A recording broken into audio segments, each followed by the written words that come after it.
Welcome back. From all indications, the governorship election in Lagos State will be one to watch for. This as the candidates vying for the governorship position are out and about town on daily canvassing for votes. For the candidate of Labour Party, Gbadewo Road Survivor, he says he's on a mission to recover the mortgage future of Lagos. He joins me in the studio. Thank you, Mr. Gbadewo. Thank you for having me. After so many calls. I'm here. No, you're here. Okay, so first, let's talk about politics before we go into governance. Okay. I want to get your thought on something first. Do you feel, before you left PDP, because I remember that I came to cover that particular primaries, do you feel betrayed by the agreement that what was heard by your party, your then party, that they were going to give you the governorship, this deputy governorship? It's not even so much about that. I mean, there was an agreement and it was reneged on, right? So whether I feel betrayed or not is not really. There was an agreement and it was reneged on, and I must say for history that this was not. I was not excited to be deputy governor. I ran to be governorship candidate of the PDP and then governorship candidate of governor of Lagos. So it was something where you listen to your elders, you listen to leaders in the party, an agreement was made and it was broken, and I moved forward. Do you feel after the emergence of Jide as Dr. Jide as the PDP flag bearer, do you feel going into 2023, now you are the flag bearer for Labour Party, do you feel any threats because you were of the same party before? Do you feel any threat from that part? No, I cannot. There are friendships, there are relationships. Politics about trust, about friendships, about relationships. These are people that I know very well, right? And I'm also in a new party where I'm building those friendships and relationships. But the most important thing are the voters. The most important elements in all of this are the voters, the people. Who are the people behind? Who are the people that are going to come out and not be looking for money on the day of election? And those people are with us in Labour Party. Let's talk about how you emerged as Labour Party candidate. And some have also said that you can for anybody to win Lagos, that means your party must be a very structured party. Even PDP, who have some sort of structure in Lagos, have not been able to win the governorship seat in Lagos in the last over 20 years. Do you think that your party can, upturn the over 20 years reign of APC in Lagos? I believe my party is from the next government in Lagos State, and this is why. You see, structure is very important where there's voter apathy, because the party has to do a lot of work. The party also has to buy votes. That's really what the structure comes down to. The people that they give resources to buy votes or to intimidate people or things like that. When you have a situation where you have a lot of people... Well, I'm a politician. We all know what the reality is. All right, so when you have a lot of people that have not left politics to politicians, you have a lot of people that are coming out. They are mobilizing without being mobilized. You now have a situation where, as a party, your main structure is to absorb these people. And that's what we are doing. So I understand that structure is important when the game is just left to politicians. But we are creating a new politics. The people have created a new politics. They are carrying on, right? And they are engaged, they are woke. It's not a situation where you see voter apathy, like we had 16% or 17% of registered voters produced the candidates in the last election. That's not what's going to happen this time. I'm going to find that at least 2 million new voters are going to come to the ballot in this next election. And where voter apathy does not exist, rigging and the regular things that they've been doing in the past will not have a place there in that election. What's your top priority? Let's now go to governance. What's your top priority if indeed you are elected as a governor of Lagos State? Well, the first thing would be to create Well, I guess the summary statement would be to make Lagos State the commercial capital of Africa. But someone will tell you that Lagos is already commercial hub of Africa. No, Lagos State Is currently is the fourth now, according to statistics, is the GDP. fourth largest economy. GDP. Yes, in Africa. But So- Lagos State ranks lower than Kaduna in terms of ease of doing business. Ranks number 19. For a commercial capital, that's appalling. Lagos State could change the world, but it's stuck in traffic. You have people that are sitting there in 4 hours traffic every day. Imagine if, as a businessman in Lagos, you could have multiple meetings. Imagine how much more productive you'll be. Imagine how much higher our GDP will be if people could move things properly from the wharf to the selling point and back again without all that traffic. Lagos State is what it is currently because of the industrious, hard-working, innovative people that live here. Imagine if they had a city where they could flourish and were enabled. We'll be number 1. We have no business being number 5. And we've been at this number for so long. Also, for the last decade. We're talking about Africa. Yes. For the last decade, Lagos State has ranked the second worst livable city in the world. Right? In 1966, Lagos State was ranked one of the best cities in the world. So we've fallen we've fallen significantly. So for me, like I said, when I say, I think that sums it up best because it ties into the transportation infrastructure that we're going to deliver. It ties into government relationships with the people that they are serving in terms of transparency and accountability. It also ties into human capacity development and how much we invest in that, not just in education, but healthcare as well. And it ties into a decentralized development agenda for Lagos State. So all these things will allow for commerce to thrive and for people to be able to earn a better standard of living and a better quality of life. Okay, so some people will say that Lagos are already doing the things that you talked about. It might not be at that optimal level, but some persons will say they're already doing it. So my question is, what will be the difference? The difference in what we currently have now if you are elected? Yes. Because you know why I said so? You talked about, doing the ease of business. You can have meetings. They will tell you technology has made it more easier. I can have my meetings on different platforms. I can be in the comfort of my house and have my business meeting. But I'm saying, what will be the difference from what we have currently now to what you are bringing on board? Well, first, there will be efficiency and transparency. You see, this is extremely important because people don't realize how much as a state we lose because of lack of transparency and accountability. From 2000, when the governor then budgeted about 8 billion naira for roads and only did about 6.8 kilometers of road, the funds then, according to World Bank benchmark, could have done 98 kilometers of road. So for every bridge that we have and we clap, we could have had 4. So we are instilling transparency and accountability. We are opening up Lagos State accounts. The contracting, the project implementation, we are opening it up line by line items so that the people can see. But even more, you see, we're talking about Lagos. Lagos State does things, but Lagos State runs a government of tokenism, right? It's taking 23 years to do 16 kilometers of rail. But this government had a plan of 160 kilometers. Now, are we going to, if you do that kind of calculation, how many more years will it take to get 160 kilometers? But in this same Nigeria, they did 175 kilometers of rail, Lagos to Ibadan, for 1.2 billion. You already know controversy that the Chinese railway reported 100 and something million for it. Lagos State on its books is saying 1.2 billion. So transparency and accountability. So there are no controversies about how much money the state is allocating to projects and implementing these things. Also, we're not going to pay lip service to water transportation. We're going to make it the norm.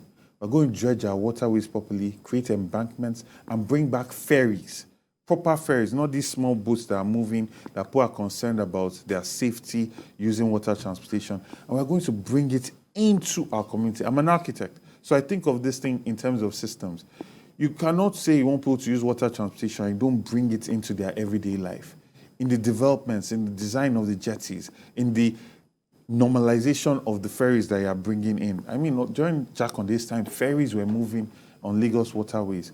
And more than that, we are going to have a state that is accountable to its people, truly accountable. No, you're not going to be any controversy that this person is taking these monies out, right? All funds are going to be used to make the welfare of Lagosians much better, especially affordable housing, especially the transparency and accountability that will be endemic in that system, right? So people can transparently get multi-income housing. So the idea of it, what we're going to bring that's different is, because of the transparency and accountability we are bringing, we are going to be able to do projects much faster, and we are going to get Lagosians the best deal, because we'll benchmark all our projects to the World Bank benchmark.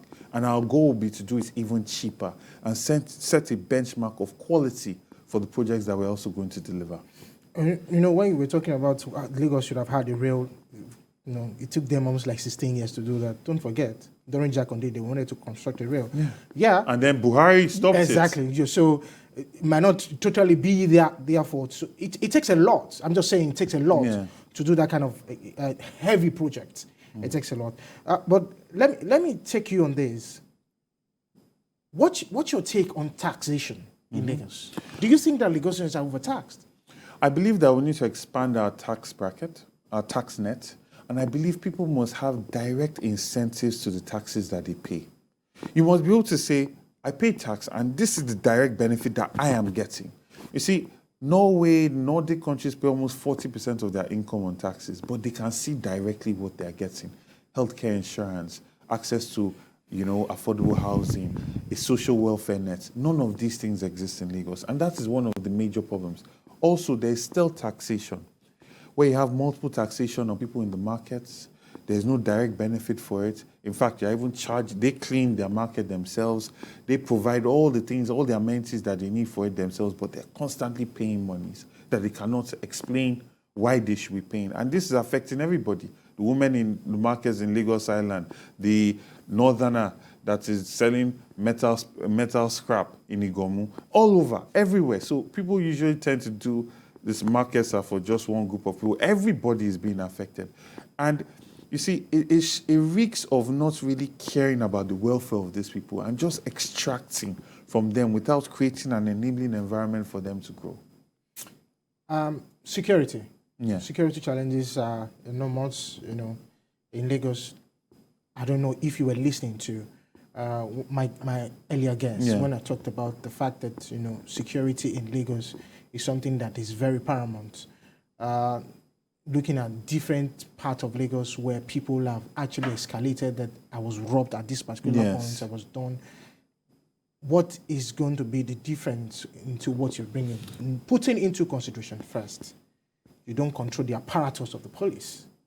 So what is the innovation that you'll be bringing on board to make the changes of what we have in Lagos? Okay.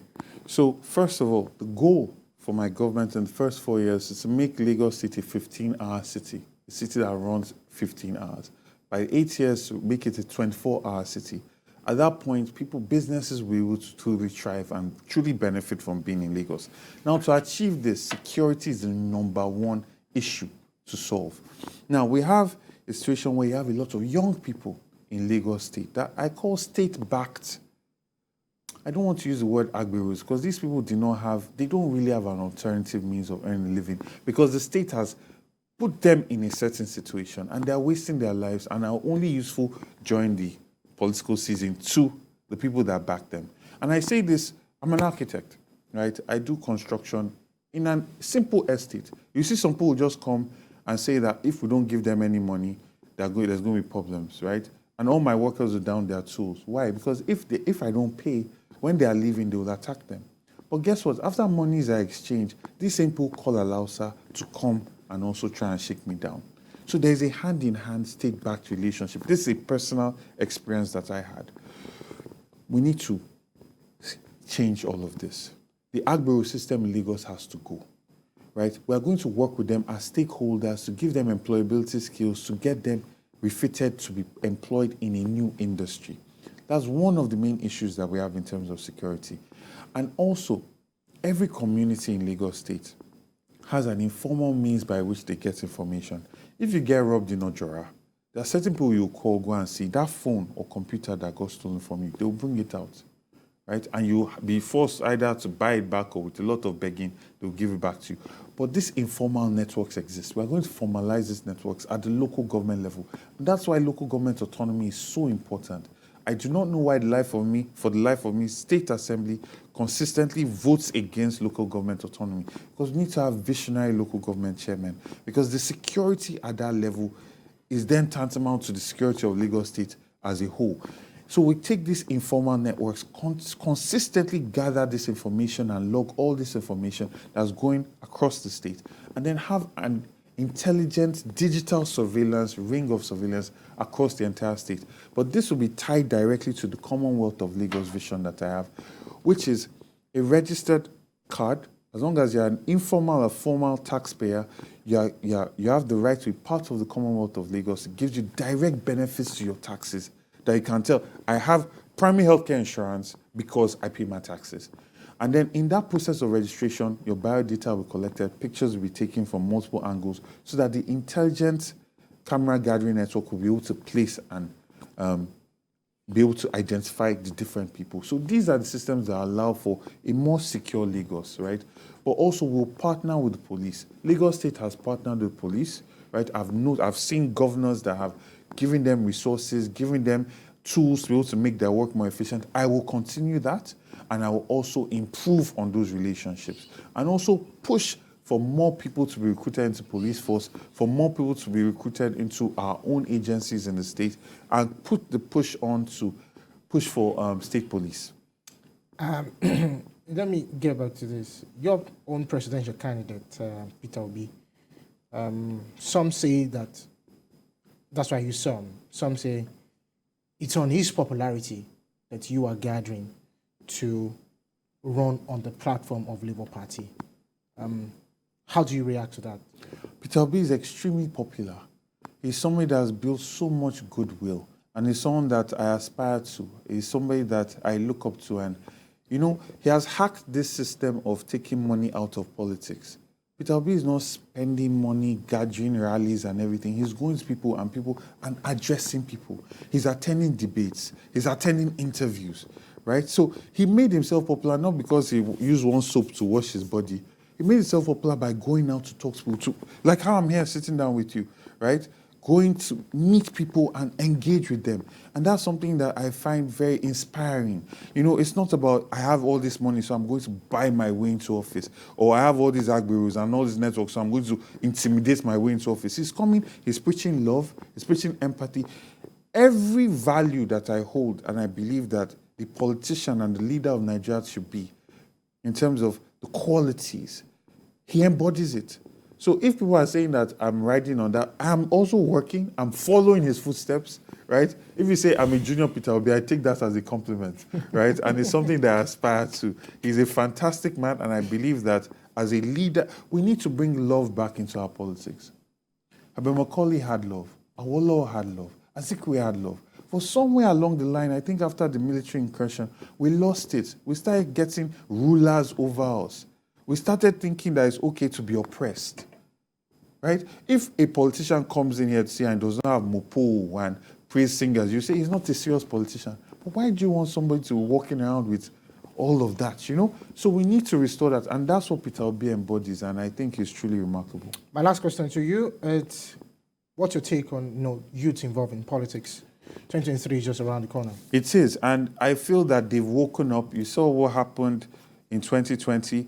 I feel that voter apathy has gone out the way, and they are the ones that are affected by all of these things. They're affected by the loans that are taken. They're affected by bad governance, bad jobs, all of that. So they need to be involved. They need to get involved, and I've been pushing this for a long time under our Lagos program. And I'm telling you, you're going to be very surprised how many youth are going to come out to vote in the next election. All right, thank you very much. That is Rhodes Vival, the Labour Party candidates for the governorship in Lagos State.